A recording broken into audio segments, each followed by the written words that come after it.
Hello and welcome into this week's episode of the Everyday Strength Podcast. I'm your host, Anthony Higley. Today, I want to talk about something that every serious hybrid athlete eventually runs into, whether they expect to do it or not. And that is the unavoidable trade-offs that come with developing multiple physical qualities at the same time. If you are trying to build meaningful strength and meaningful muscle and meaningful endurance at the same time, then at some point, progress will start to feel uneven. One quality will move forward while another slows down, and you'll feel capable, but not dominant in any one area. And the natural instinct is to assume that something is wrong, and in most cases, nothing is wrong. What you are experiencing is biology. Now, before we go further, we need to define something, and that is the word hybrid training, and it's being used everywhere right now. For some people, it simply means doing a lift and then being able to go for a run. For others, it means competing in events that blend strength and endurance. That is not what I'm talking about. When I use the term hybrid training, I am referring to the simultaneous pursuit of meaningful physiological development in multiple domains of strength and conditioning. Not random variety, not novelty, not conditioning for its own sake, but I mean deliberately trying to improve maximal force production, maximal muscle development, and aerobic performance within the same training system. And that means lifting heavy enough to demand neural adaptation, training with enough volume to drive hypertrophy, and performing enough endurance work to improve mitochondrial density, aerobic enzyme activity, lactate clearance, and overall energy system efficiency. That is a very different objective than general fitness, and it is a lot to ask from one organism. The reason that trade-offs exist is not philosophical, it is cellular. Okay, resistance training primarily activates a growth-related signaling pathway called mTOR complex 1, and that stands for mammalian target of rapamycin complex 1. It is one of the primary regulators of muscle protein synthesis. When mTOR1 is activated, it triggers these downstream targets like P70S6K, which drive the construction of new contractile proteins. In simple terms, the cell receives a very clear instruction to invest energy into building thicker, stronger myofibrils. It is a growth-oriented signal. Endurance training, especially when it is metabolically demanding, activates a different pathway, AMPK, and increases of expression of PGC1 alpha. Okay, AMPK acts as a cellular energy sensor.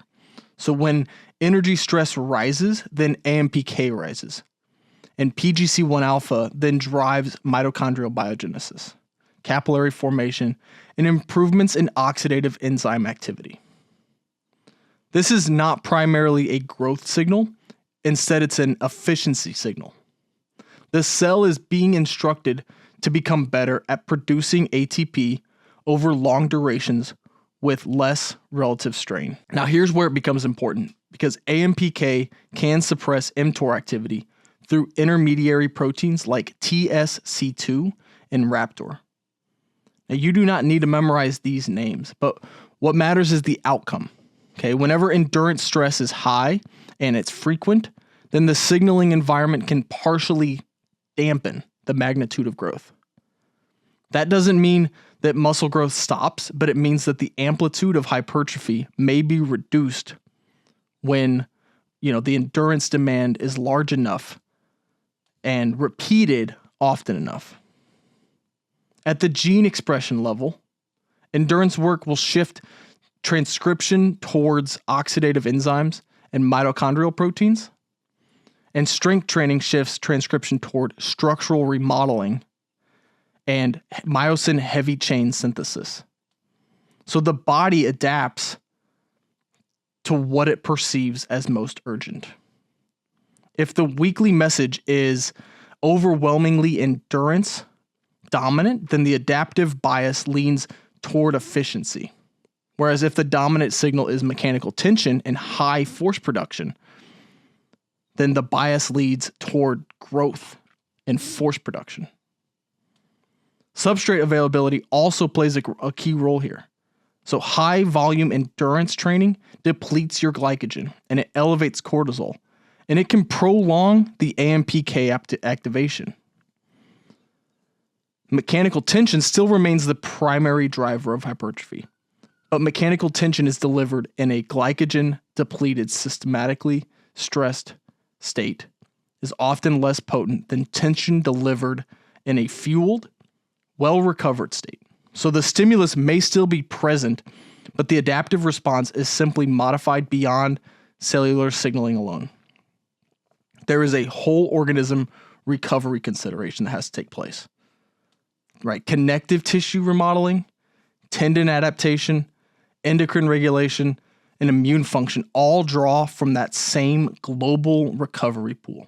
And when multiple high-demand stimuli are layered together, the question is not simply whether the pathways are activated, but whether the organism has sufficient bandwidth to be able to remodel effectively across these systems. There's also a neuromuscular component, right? Our high threshold motor units require strong central drive and repeated exposures to near maximal force production. When the aerobic training volume rises significantly, then overall neural freshness can decline. Right? Rate coding and motor unit recruitment quality may suffer subtly. Again, nothing is broken, but the environment is no longer being optimized for pushing max strength ceilings. And it's also important to distinguish between acute fatigue and chronic adaptation. Acute fatigue from yesterday's session may temporarily blunt our ability to produce power. Chronic prioritization over months may gradually shift how the organism allocates these resources.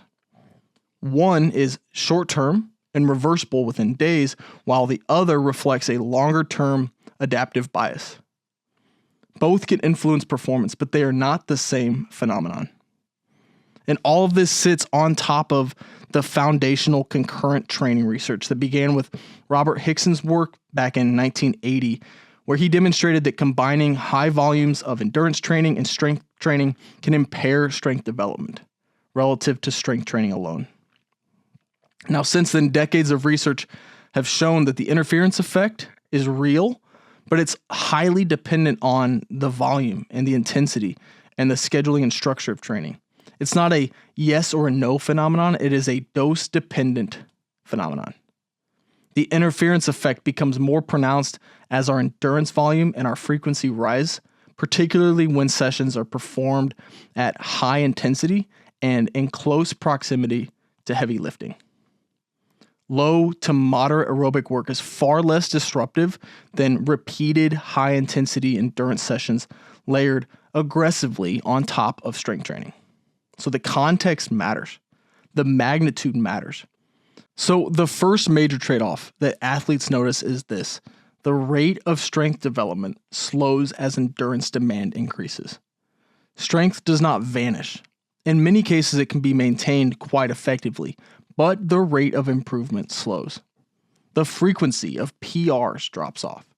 Load increases become smaller, and improvements in bar speed flatten out. Heavy sessions may require longer recovery. And here's why. Maximal strength improvements require repeated exposures to high mechanical tension delivered with high neural drive. That demands recovery capacity at multiple levels. Cellular remodeling of contractile proteins, restoration of glycogen, adaptations within connective tissue, and full CNS readiness.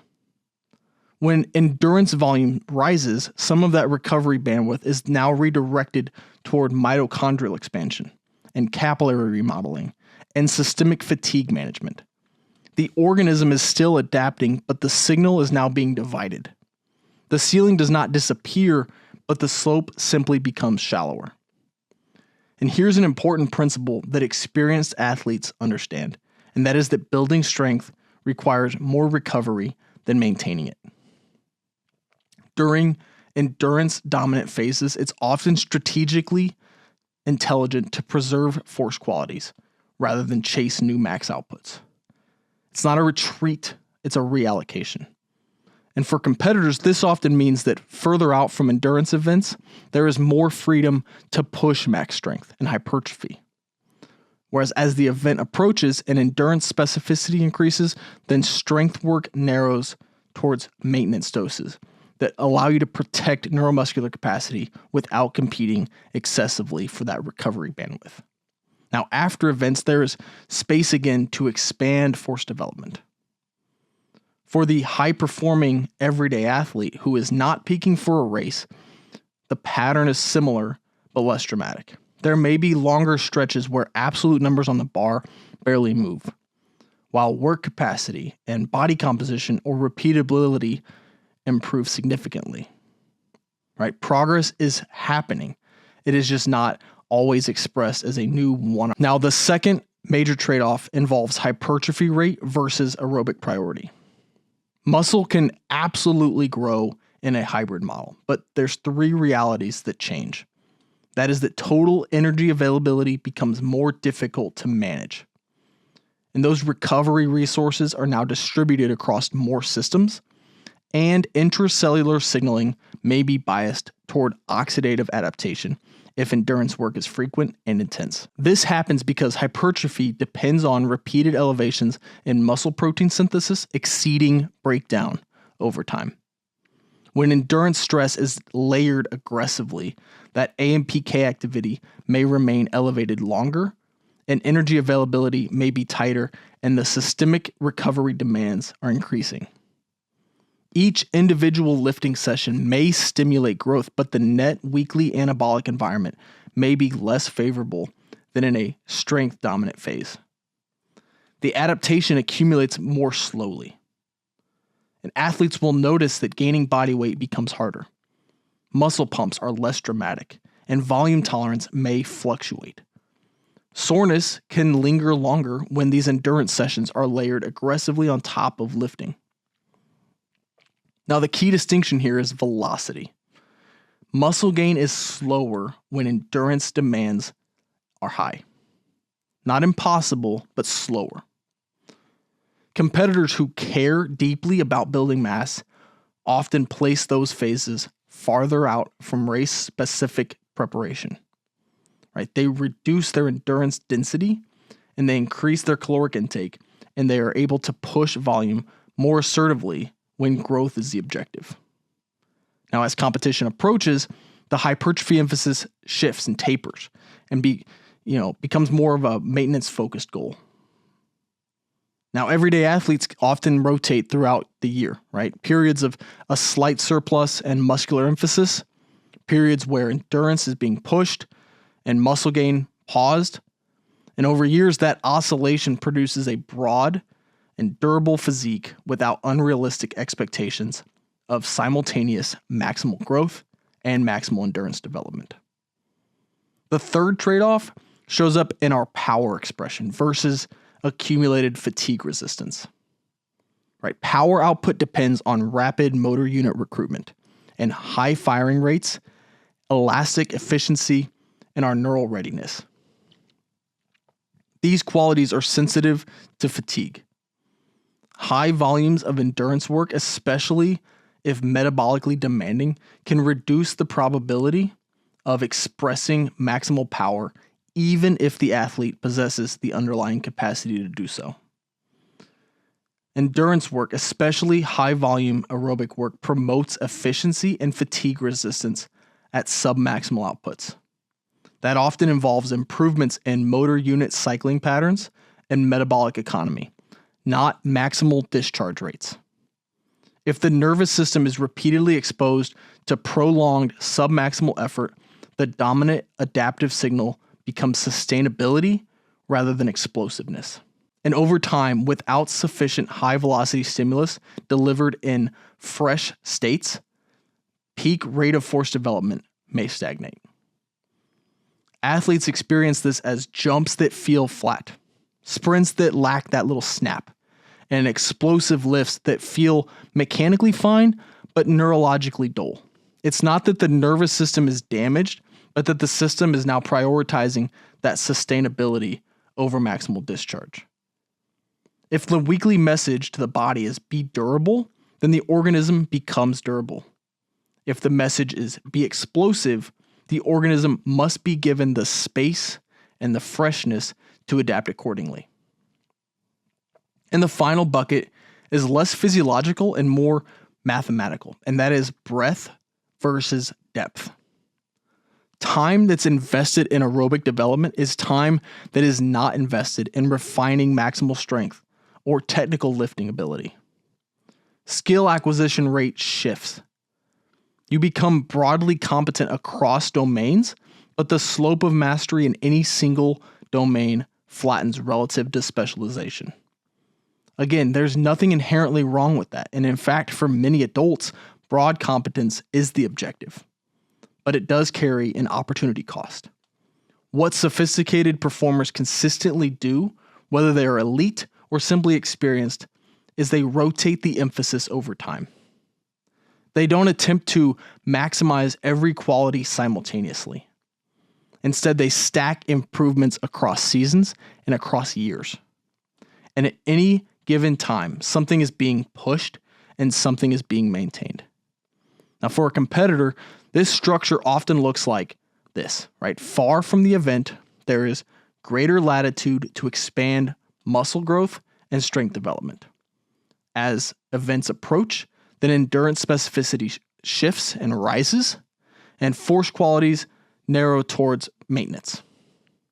After an event, there is a rebuilding window where heavier loading and hypertrophy can reemerge more aggressively. And for the high-performing athlete, the everyday athlete, the calendar may be a little more fluid, right? There may be winter periods where we focus on strength and muscle, a spring or summer block where we emphasize aerobic capacity, kind of a consolidation phase where both are being maintained at moderate doses. The exact months matter less than the principle, and that is that you cannot drive every quality upward at maximum velocity at the same time. Hybrid training is not chaotic. It is negotiated adaptation. Every week, every session, you're sending signals through volume, through intensity, through frequency, and proximity of sessions to each other. The organism integrates those signals and prioritizes accordingly. When one quality accelerates and another slows, that is not random, right? It is the result of the predictable result of competing biological instructions. The question then becomes not whether these trade-offs exist, but whether they are working in your favor. Is your primary objective improving? Are your non-priority qualities staying within acceptable ranges, within standards? Can you repeat quality work week after week without stagnation across all domains? If strength is plateaued, but endurance is climbing, that may be appropriate. If muscle gains are paused, but aerobic efficiency improves, that may be intentional. The system is functioning if the priority is advancing and the others are stable. Now, where athletes get into trouble is when everything stagnates simultaneously. That's usually a sign that total stress is excessive, the sequencing and the programming is poor, or the recovery is inadequate. Hybrid training is not about eliminating this compromise, but instead managing it intelligently and accepting that biological systems allocate resources according to the signals that they receive. The presence of trade-offs is not a flaw in the model, but it is evidence that adaptation is real. When you pursue multiple forms of excellence, you are constantly negotiating where improvement is most valuable at that moment. Over months and over years, those negotiations compound. You may never look like a pure powerlifter or run like a pure marathoner, but you become capable across domains in a way that is rare. That breadth is purchased with patience. And patience in high performance is often the difference between frustration and mastery. That is the unavoidable reality of hybrid training. So thanks for listening to the Everyday Strength Podcast. If today's episode helped you learn something, do me a favor and make sure you're subscribed on YouTube, Apple Podcast, or Spotify. This helps the show grow and it ensures that you never miss an episode. If you're on YouTube, drop a comment. I read all of them. And if you're on Apple or Spotify, then a quick 5-star review goes a long way in pushing this information to more people. If you want to go deeper, then join the Performance Edge Network. It's free to join and it gets you access to my weekly newsletter, which is full of training breakdowns, physiology deep dives, and tools that you can apply immediately to become a stronger, fitter, higher performing everyday athlete. And if you're ready for structured programming, then I've got options for whatever path you're on. The Peak Performance Training Program is my flagship strength and conditioning program. And I also offer Peak 3X, which is a 3-day per week version for busier athletes, along with other programs designed for hybrid competitors, runners, and anyone who wants to train like an athlete year-round. You can find all those and more at HagleyStrength.com. I appreciate you being here. Keep training hard, and I'll see you in the next episode.